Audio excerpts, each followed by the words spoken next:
Good afternoon. This is Robin Miller with Speed TV. We're here live at Miami Homestead Speedway for the best news in open wheel racing in the last decade. Tony George and Kevin Kalkoven are going to take the stage here in a minute.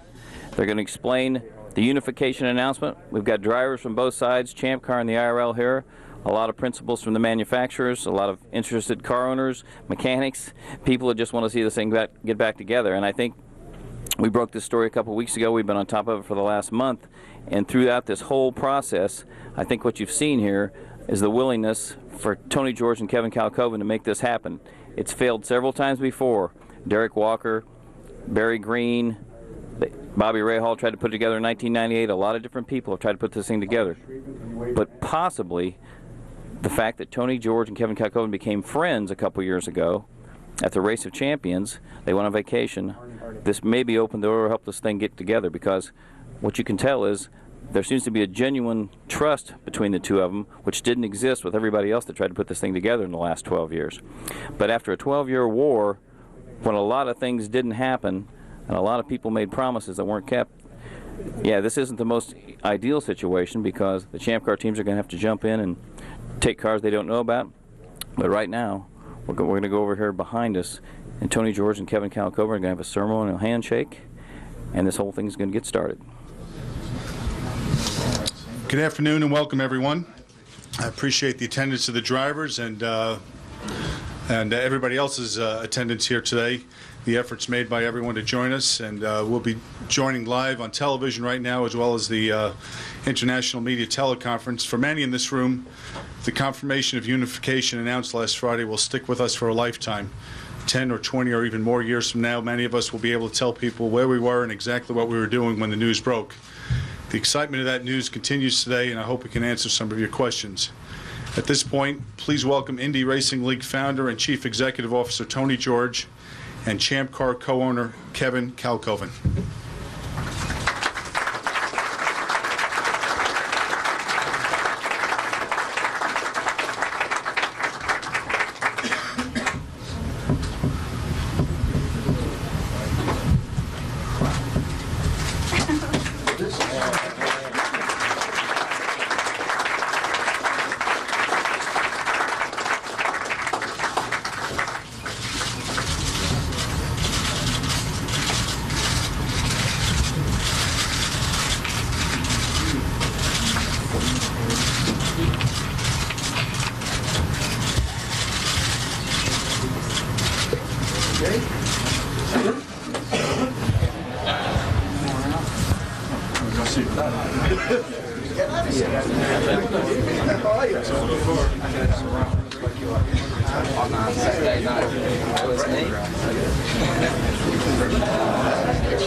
I thought you guys ran out on me. I wouldn't do that. Okay.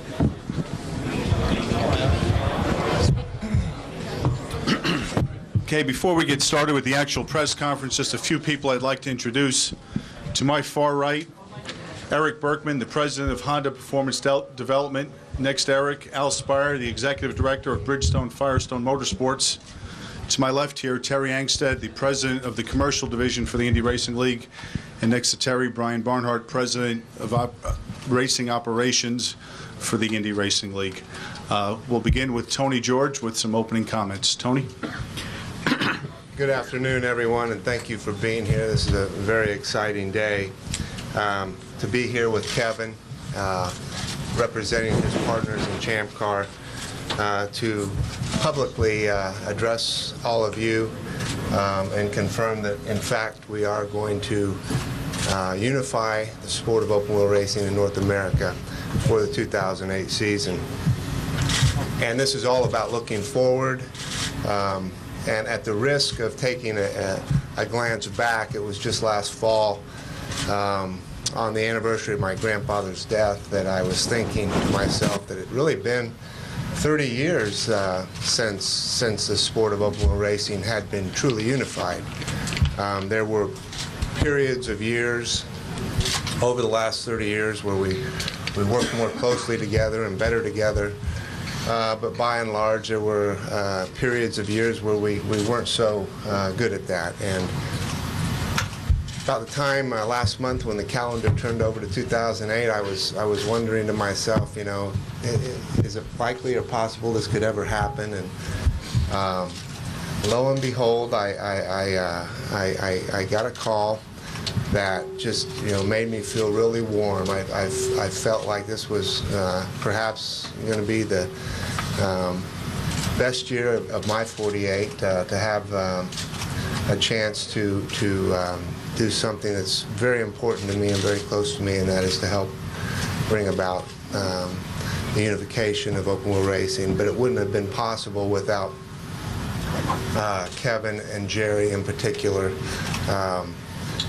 coming to me, expressing a desire to work with me to do what's right and what's best for all of the drivers and the sponsors, and most importantly the fans and the suppliers that make open wheel racing in North America a great sport, something that's close to all of us. And they've been a pleasure to work with in helping bring this about. I think that we've all realized that there's a lot of challenges, and one of the things about having a long off season, it's good and bad. I mean, you start thinking about things, and fortunately it's long enough that I think we have a really good shot at bringing this together, albeit very late in the year. We have put our teams together to work on coming up with a good plan to integrate teams into one series, to integrate some events where we have the opportunity to fill some slots. We've got a lot of challenges that go along with doing all those things, but I think we're going to successfully overcome those. But this day is really all about the fans who've supported open wheel racing in general, who've supported Champ Car, who've supported IndyCar through the years, and there are some that have supported them individually, and there are some that have supported them collectively. And to all those, we appreciate your support, and it's an honor again to be here. Thank you, Tony. Kevin? Well, this is a heck of a crowd. We must be doing something right by this unification. Thank you all for coming here. It's very impressive. I want to join Tony in expressing my satisfaction about what is happening in terms of the unification. Tony and I have actually talked on and off, I would guess, for what, 4 years? And it's been a long and hard road to be able to get here, but we are here. And I think that the winners today are the fans, the teams, the drivers, and indeed the potential that we have to be able to grow the sport over the next few years. I've said many times that in itself unification isn't some sort of magic bullet to be able to get us forward. It's going to take an awful lot of hard work, and in that respect, I have to thank my partner Jerry Forsyth for the work that he's already put in, to my friend over there Dick Eidswick, who's been working tirelessly on this, to Al Spire, who's done a fabulous job in helping put this together. So this is something that is going to still require a huge amount of work, but I think the long-term potential is extremely exciting for everybody associated with this. I'm actually obviously going to be part of the series with my own team, which is now KV Racing team with my partner Jimmy Vass. I don't know, is Jimmy here? I've lost him. He was here a little while ago. By the way, just as a word of warning, never go out in Miami with Jimmy Vassar of an evening. It's an extremely dangerous thing to do. It's a miracle that I'm actually here. I'm also looking forward to being able to bring the series to Long Beach. This year is going to be an exciting time, as we're going to actually have our final Champ Car race in one respect with the DPO ones prior to moving entirely over onto the Delaras. And I think that the combination, of the 500 with all its stature, and Long Beach with its 34 years of history now, is going to be 2 anchor points of what will be an incredibly successful and interesting series. So to all our fans, and to our fans on both sides, and to you and the media, it's been a long road, but we're here, and looking forward to a very exciting 08 and beyond. So thank you all. Thank you, Kevin. Before moving on, I'd like to introduce just a few people. First, Curtis Gray, president of Homestead Miami Speedway. Curtis and his staff did a heck of a job getting us ready for this event. And I think many of you noticed the construction going on next door. I think Curtis began construction on a new expanded media center just minutes after hearing the unification announcement last Friday. We'll have a little more room next time. I'd also like to point out some team owners, including Kim Green, Kevin Savory, Scott Remke, Mike Hull, Eric Bachelard, Derek Walker, Dale Coyne, Paul Stoddard, and Keith Wiggins. And then the many drivers that joined us today, 20 plus, Hideki Muto, Sarah Fisher, Marco Andretti, Ryan Hunter-Ray, Jay Howard, Marty Roth, Ryan Briscoe, Vitor Mira, Robert Dunbas, Alex Tagliani, Bruno Junquera, Graham Rahal, and Oriel Serva, amongst others. So for the sake of keeping this thing moving, one other person, Andy Jordan, the Gainsco Auto Insurance Senior Vice President of Corporate Marketing. Gainsco is a sponsor of both the Gainsco Auto Insurance Indy 300, March 29th here at Homestead Miami Speedway, and the Gainsco Grand Prix of Miami Rolex Sports Car Race, also on March 29th here. Tony, if you would, spend a few minutes and talk about some of the elements of the unification. Well, obviously, early on we identified that we would need to participate by facilitating the transition of the teams in Champ Car to the Dallara equipment package and get them up and running. We, committed to provide each team that could demonstrate the ability to and the desire to bring an operating budget to help them transition to the equipment package of Dallara and Honda by providing a basic engine lease and 2 chassis from a pool of available chassis. They would also obviously be entitled to participate in the team incentive program that was outlined last fall. It's been a very rapid timeline we've had to keep here, as we really only reached agreement a few days ago. The discussions have been going on over the last few weeks, but there were a number of elements that we felt we could really bring to enhance the value of the 2008 season for all the teams and sponsors and the fans, and that is try and add a couple of 2 or 3 of the Champ Car events that we had openings, and with some flexibility add them to our calendar. And then Kevin outlined how the Long Beach event will be the Champ Car finale, and in addition to that, we're going to make an effort to add Edmonton and Australia to this year's calendar. Both of those events, the details surrounding them are yet to be worked out, but we feel good that we'll have a good plan for that. As Kevin again mentioned, that the historic Long Beach Grand Prix will be the Champ Car finale. It will be run the same weekend as the IndyCar race at Twin Ring Motegi.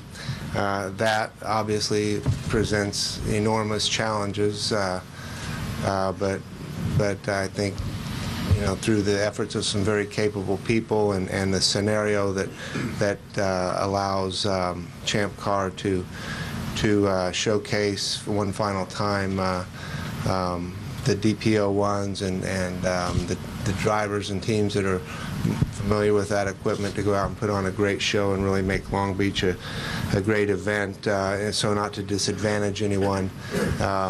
Points and prize money will be awarded for both those events according to the IRL structure, but it will be a Champ Car race. And then we obviously needed to fast track some orientation.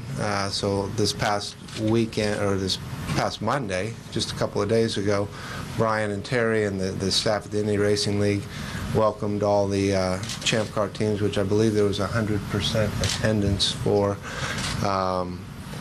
And I don't know, did drivers come in for physicals? Yeah, that's good. So I think we're getting out in front of that. But they're, I think, genuinely pleased with the package as offered.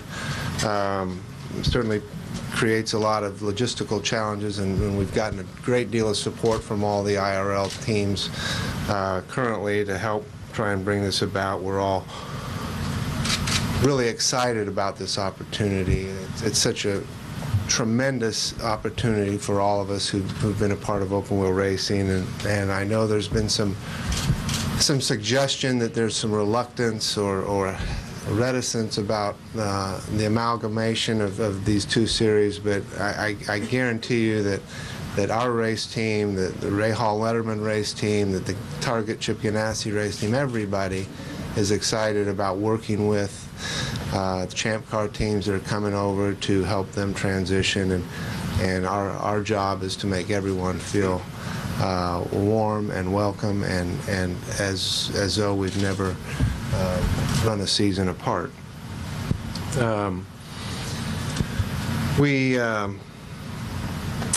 As I mentioned, I think Newman Haas, for instance, will be assigned the Ray Hall Letterman. I think they have some common interest in working with one another there. So, and we're trying to align those interests best we can. But clearly, those things. I think Ganassi has a very close relationship with Jimmy Vasser. So. The KV guys are going to get the support of Target Chip Ganassi. So I think it's going to be, a pretty smooth transition from that standpoint. Again, as part of the agreement, we're going to be acquiring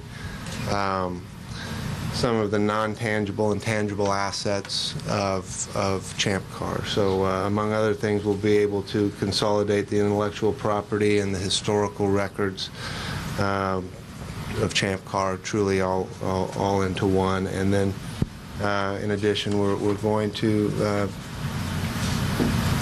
take on as a tangible asset the medical transport trailer that has been a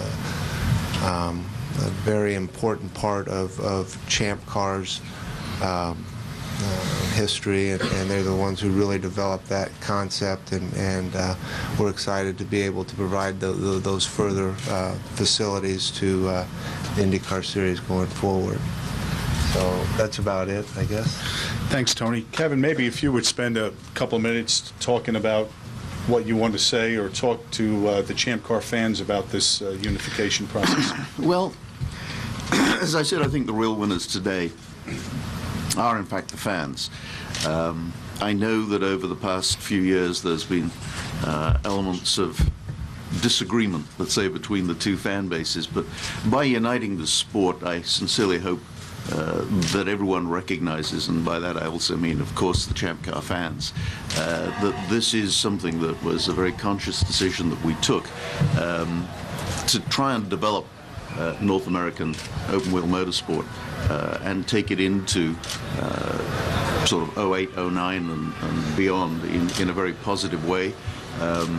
I welcome the opportunity of being able to work with Chip and the Target Ganassi team, and by that kind of relationship, I'm also hoping that the IRL fans will extend their hand to the Champ Car fans and allow this to proceed in an amicable, smooth, and exciting manner forward.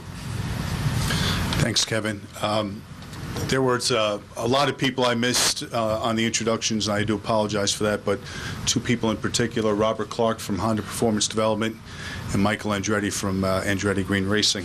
We'll now open the floor to questions. We have wireless microphones in place, and for the benefit of viewers and listeners, please wait on the wireless before asking your question. We'll begin with Robin Miller. For Kevin and Tony. Kevin, to get enough cars for Long Beach, we understand that possibly you'll get your free IRL cars, but it's predicated on the fact that you have to show up and run Long Beach. And for Tony, will every team get a new car and a used car, or how will they be allotted? Do you want to take yours? Well, as far as the pool of available chassis, we are doing our best to assemble the pool and then make a judicious allocation of those. I think we are somewhat constrained just by the timing of all this, but I think Brian's really running point on that, and he's got a pretty good handle, and I would perhaps defer, part of my answer to Brian, because he's got the best perspective on that. But our hope is to provide them one new, one used, while supplies last, I guess. But it sounds like we're going to be in pretty good shape. Delara has worked with us, and I think once we get beyond the start of the season, once we get into May, things will start to free up a little bit. But it's just the near term that's the biggest challenge. And in terms of Long Beach, we expect to have a full field of DPO1s running. It's going to be a heck of a celebration. And it won't just be a Champ Car celebration. It'll be really an introduction to the unified series. And we hope that there'll be a great turnout to come and see the DPO1s for the last time. And then we'll move on to the Delaras. I know that all the Champ Car teams have expressed to me how very warm the reception has been and how closely the teams have already allied themselves. And you never know, we might even see a couple of drivers coming back from Motegi and jumping in a DPO1. Mike Harris. I don't know, this might be for Brian, but how many cars from Champ Car would we expect on the grid at the season opener here in Homestead, Miami Speedway?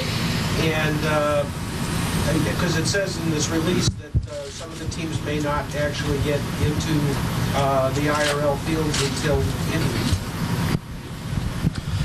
Well, I would expect that we will be able to provide at least one chassis for every team that makes the commitment to join the IndyCar Series. With what we've got outlined now, once they do the chassis lease agreement and join the Leader Circle program to be eligible for the team assistance program, and then the engine lease, I think we're pretty set on the alignment of where we're at, that we will have a car available for one car at that point in time by the Homestead opener here on March 29th. So as Tony mentioned, the orientation meeting on Monday was 100% attendance. The interest level is clearly very high at this point in time, and I think you could see anywhere from 8 to 12 additional cars onto the IndyCar grid coming over from the Champ Car side, filling the field, beginning with the Homestead event, which is absolutely the best case scenario we could be looking for. Kurt. Kevin, and then okay. First, start with Kevin. You got into this in 2003 and 2004. You became part of the ownership standpoint. Big picture, was it worth it? I mean, what we've gone through the last few years, and then I'd like to ask Tony the same thing. I mean, you had a chance in 1996 to start this, but a lot of pain and a lot of ground was lost. Talk about those two things. It's really not a time at this moment to be looking back. I think that we'll all recognize there have been issues in the past, but the exciting thing today is that we're really looking forward. And Tony and I, as I said, have talked over several years. And to me, the exciting thing is not looking back, but looking forward and the opportunities that exist. Will you accept his answer as mine?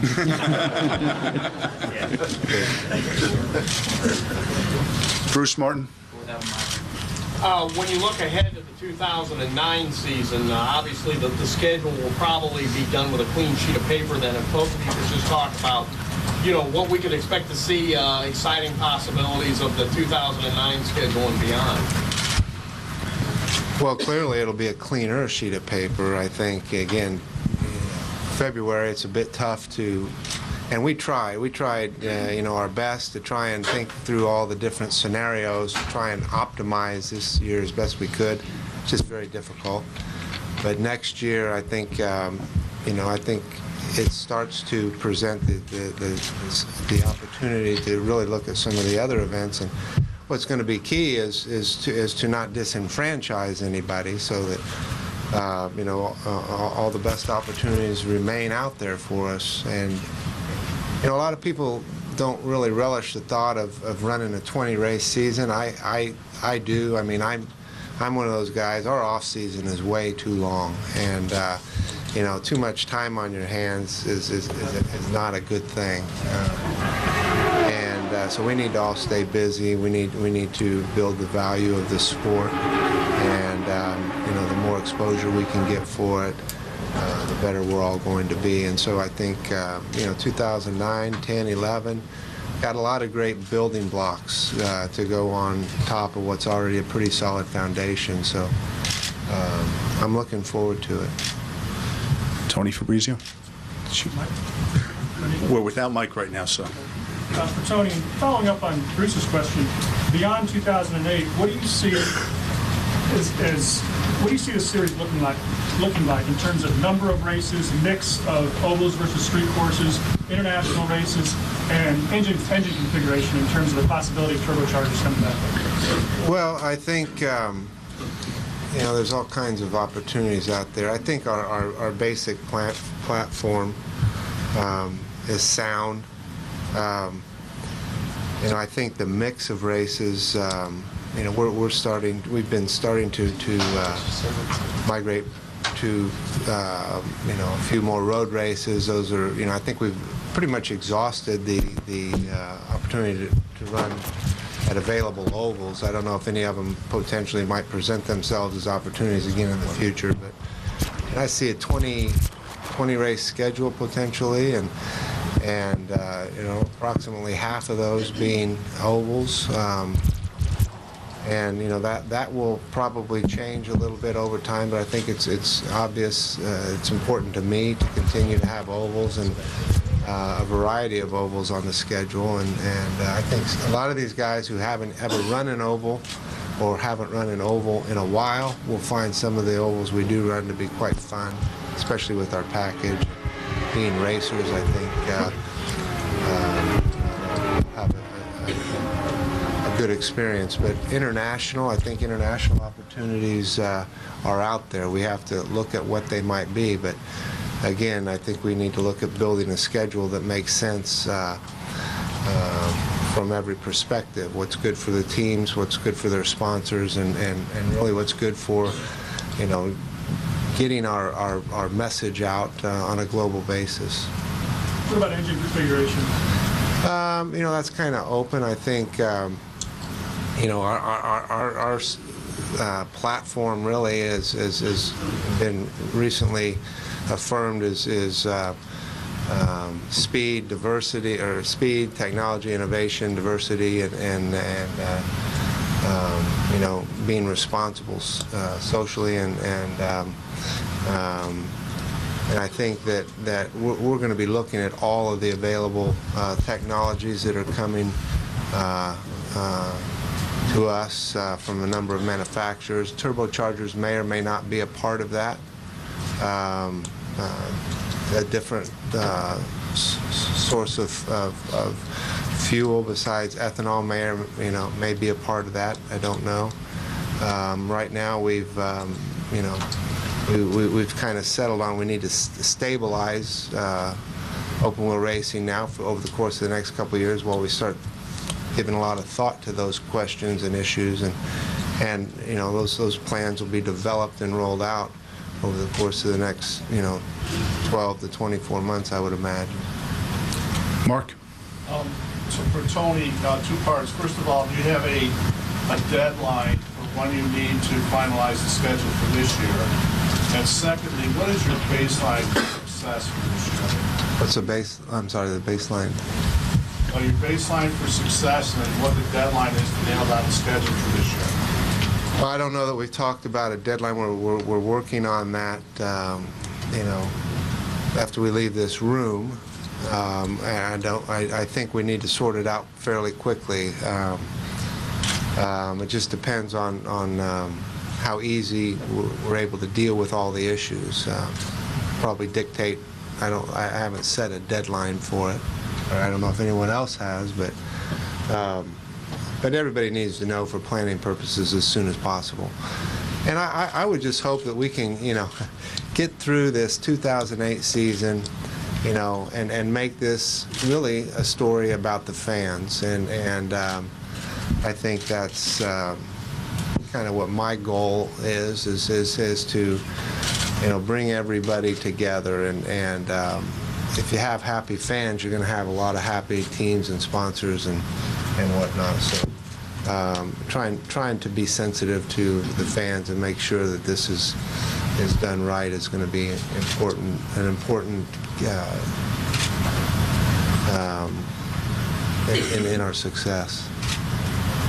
Tony, is there a binding contract that stipulates how long you will be together? I mean, is this a 5-year deal? You guys are locked together. Are we guaranteed that 4 years from now there's not going to be an issue? I mean, is this a long-term thing or what? Yeah. It's going to outlast you and I. John Orovitz. Tony, how long do you think it'll take for the agreement to have an impact on things you can measure, like attendance and TV ratings and things like that? I have no idea. You know, hopefully it's visible and measurable immediately, but you know, chances are it won't be. It's going to take some time, but it all starts here today. Yeah, to both Kevin and Tony, you were talking about obviously taking a cleaner look at the schedule, for example, in 2009. Obviously, a lot of the Champ Car events that would be in consideration for 2009 are not going to have an IndyCar Series event this year. What do you do to those races, you know, in this off year, let's say, to keep them, you know, to keep their interest and be able to go back to them in 2009 and say, you know, you're on the schedule?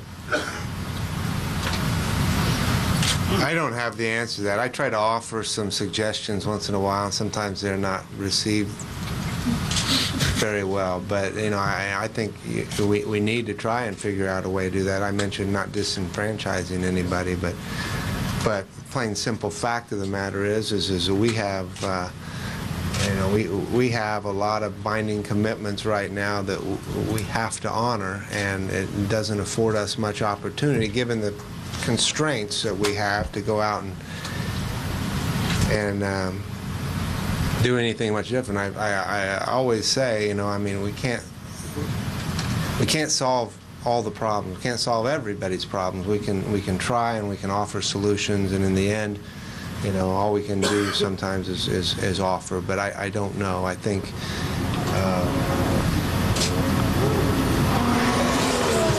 it's taken us a lot, both a lot of give and take to get to this point, and at some point there's going to have to be some give and take from others, and you know, being open-minded and you know, big picture view of things. You know, I mean, everybody, this kind of thing, it's great for some and it's not so great for others, and those that may not have the best short-term view of things, you know, we need to start trying to address some of their issues. And Kevin, if I could ask you, speaking of great for some, maybe not so great for others, can I, two specific issues, what happens with Cosworth and what happens with the Atlantic Championship? Atlantics will continue. Jerry and I are committed to driver development. We think it's one of the most important single things that we can continue to bring to the party, and so Atlantics will continue. We'll have a 12-race schedule, and we believe that as a bedrock for long-term development, it's absolutely key. There's been a lot of comment, for instance, over the past few years that not enough American drivers. Atlantics last year out of the top 10 drivers, 5 of them were from the US. So, I think it's a very important thing. In terms of Cosworth, actually, most people don't know because it's a privately held company, but actually most of Cosworth's revenues are non-racing related. They build and develop engines for all sorts of manufacturers, and that is their primary business. So Cosworth will continue, and it has some amazing contracts for engine development for the future. Some really fascinating stuff. Patrick? Kevin, as a team owner, how long do you think it'll take you to get to equal footing in the IRL? Well, if you talk to Mark Johnson and Jimmy Vasser, it's going to be a question of not very long. They really believe that with the partnership and the help of Chip, that they'll be competitive pretty quickly. I think that's a little bit optimistic myself, but hey, they're the guys doing the work, so they hope to be, in the top 5 by the end of the season, or placing in the top 5 by the end of the season. We'll try and see if we can do a couple of questions from our teleconference. Tim? All right, our first question comes from Bill Beacon from the Canadian Press. Bill, go ahead with your question, please.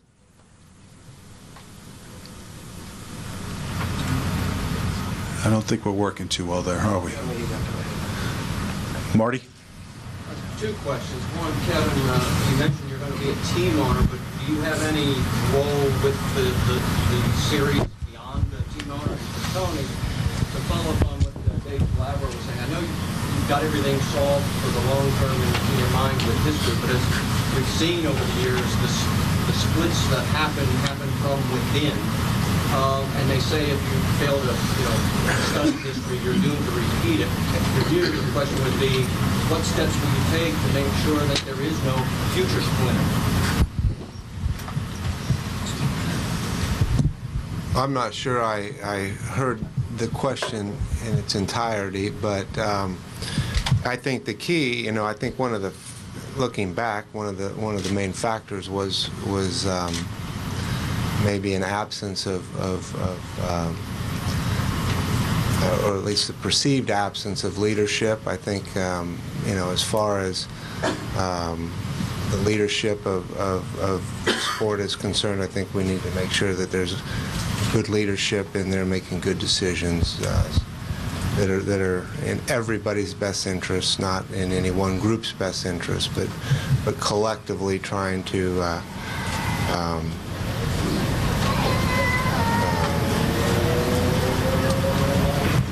just provide direction and support, and I suppose there are no guarantees other than a guarantee that we'll do our very best to keep this together, something that's taken us so long to put back together. Tim, you want to give it another try back there? Yeah, Bill Beacon's question from the Canadian Press regards the Canadian races, long-term future for Toronto and Montreal and also Edmonton.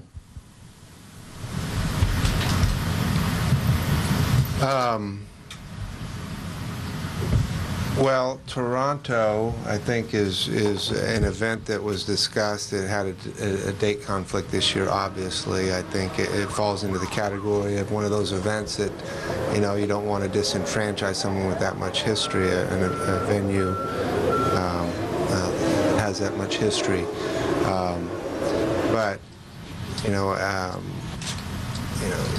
Toronto or Edmonton was a little bit easier to address because we had, an available window approximately the same time they were going to run their race this year. So that seemed to make sense. What was the third one? Montreal. Montreal. I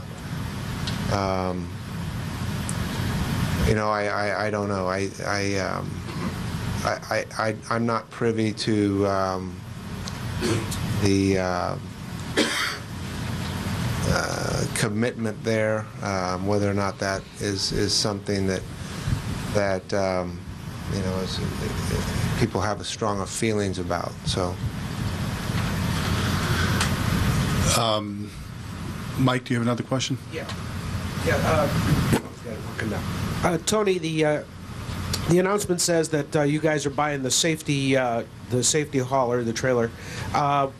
Any thought given at this point to in bringing in any of the safety team from Champ Car, amalgamating them into your safety team, or has anybody talked about that at this point? I'll defer that to Brian. Actually, already had some conversations. I believe Mike Yates, Dave Brown, everybody related with our track safety have been working with Dr. Chris Pendersky. I believe Sue will be coming over from the nursing staff, and I don't remember Sue's last name at this point in time. And we've also talked with, I've got an email from Lon Bromley. So clearly they've been at the top of their game in that field, and we have interest in certainly acquiring strengths in all areas, whether it's track safety, other people, anything we can do to make this organization better and stronger moving forward for the growth opportunities that this presents is clearly in our best interest. Bruce? This is for Bruce Martin with Sports Center. This is for both Tony and Kevin. Tony, next year will be the 100th anniversary of the Indianapolis Motor Speedway. How important was it for you to get this all together in order for everybody to share in that celebration? And for Kevin, how do you feel being able to partake in something as momentous as the 100th anniversary of the Indianapolis Motor Speedway? Well, from my own viewpoint, I'm looking forward to it enormously, and I know that our team is as well. So I think it's just part of what we see for the future. It's all about the future. Last fall, I mean, we were making our plans for the centennial celebration, and I really didn't think we'd be considering this and the impact it would have on it. But I think it's absolutely fantastic. As Joey sent me an email the other day congratulating me as a number of other people did, and I replied, this is going to be absolutely fantastic for the centennial celebrations that we're looking very much forward to, and to have everybody back, and the prospect of having Paul Tracy and other guys there, it's going to be huge. So. Tim, you want to give it a try with the teleconference? I have a question from Elton Alexander with the Cleveland Plain Dealer. There are a lot of the Champ Car races that want to get on the schedule for next year. What's the formula for those races, especially like Cleveland, to get back on the list? Well, I don't know. I've spoken to Mike Lanigan, who promotes both Houston and Cleveland for Champ Car, and he has American Le Mans Series, at least at Houston. I don't know what they run at Cleveland, but if there's any way, and it may not be viable, any way to keep those events going, and we really can't have those discussions right now. There's so many other things to address that we can deal with today. That's where our focus needs to be. But I say that in a couple of weeks, 2-3 weeks, we start having conversations with some of those, because obviously they're going to need to be knowing how they're going to be planning for their future one way or another. So we don't want to delay that process. Okay, we'll go with John and then finish up with Mike Harris. Right, question for you, Brian. You mentioned there was a great deal of interest from the Champ Car teams. Is there a limit for the number of new teams that you can accommodate, or a high end to the number of cars that could be on the grid this year? Well, eventually, yeah, I'd say there is a limit, and John, I think that's driven by equipment.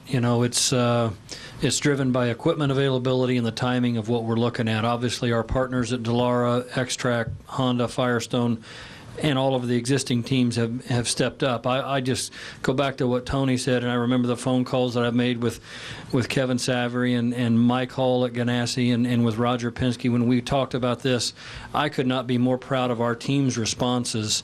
When we're looking for availability of equipment, they are so supportive of this. It was, you just tell us what we need, we're there. And that goes with our equipment suppliers as well. However, there is just so much that can be done in the timelines presented by the last week of February. Dallara is in the process right now. It's a difficult year from Dallara's standpoint. They have 4 other major projects that they're producing cars for. Tony called them I think when Tony was in my office, it was late January, 1st of February, and started the first run of getting some cars just as I think a preliminary and a hopeful order of cars that has been continued, and they're going to produce cars for us at least through May. I think we have 14 new chassis that will be delivered by the first couple of weeks of May, and that's outstanding considering the other projects they've got on their calendar. And of course, I think at that some point in time, you're going to be limited by the engine availability. You're looking at a stretch from and Eric probably can address this better than anybody else, but by the time you do Motegi in Kansas and 3 weeks at Indy and Milwaukee in Texas, that's 7 consecutive weeks on track, 1 quick break, and then you're going to come back and run 5 or 6 weeks in a row again. So you end up being on track about 13 out of 14 consecutive weekends. That's an enormous burden to put on them. So a long way of getting back. Yeah, I think we are somewhat limited by equipment availability, chassis, engine-wise, and just the timing associated with it. I'm not sure anybody's put a number on that yet. Mike, we'll finish up with you. Kevin, Tony started this by saying that he was thinking about the past 30 years and so forth, and then he got a phone call and this process began. I know you guys have talked many times over the last few years, but what prompted this to finally be the time when it happened? I don't think there was one specific thing. It was just a realization that, quite honestly, open-wheel sport or open-wheel motor racing in the United States just wasn't going anywhere. And if we were to have an opportunity to develop it for the future, we should take that opportunity. And Tony held out an olive branch, and Jerry and myself and my partners decided it was the right thing to do.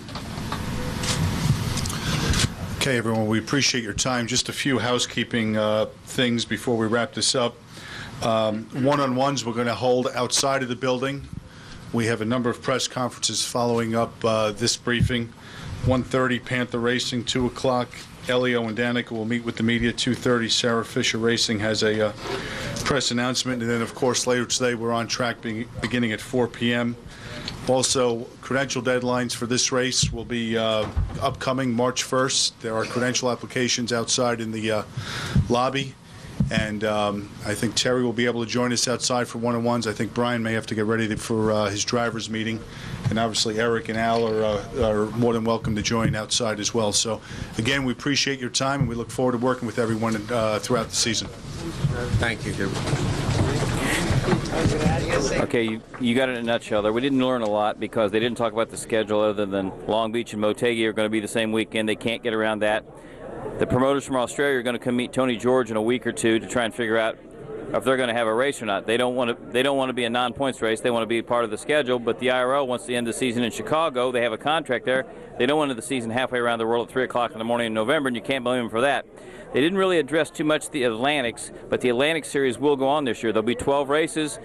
They'll race at Long Beach for sure, but we're not exactly sure will they be LMS, Grand Am, where else they'll slot in. Hopefully someday they'll all be united with the IndyCar Series. The other thing we didn't hear from was exactly what you have to do to go to Long Beach. Are all the Champ Car teams going to be there, and will they be guaranteed their chassis for the IRL if they participate at Long Beach? So I think we're going to try and get Tony George to tell us that. Look for wind tunnels, speed reports, speedtv.com, and we'll keep you going back to motorcycle racing.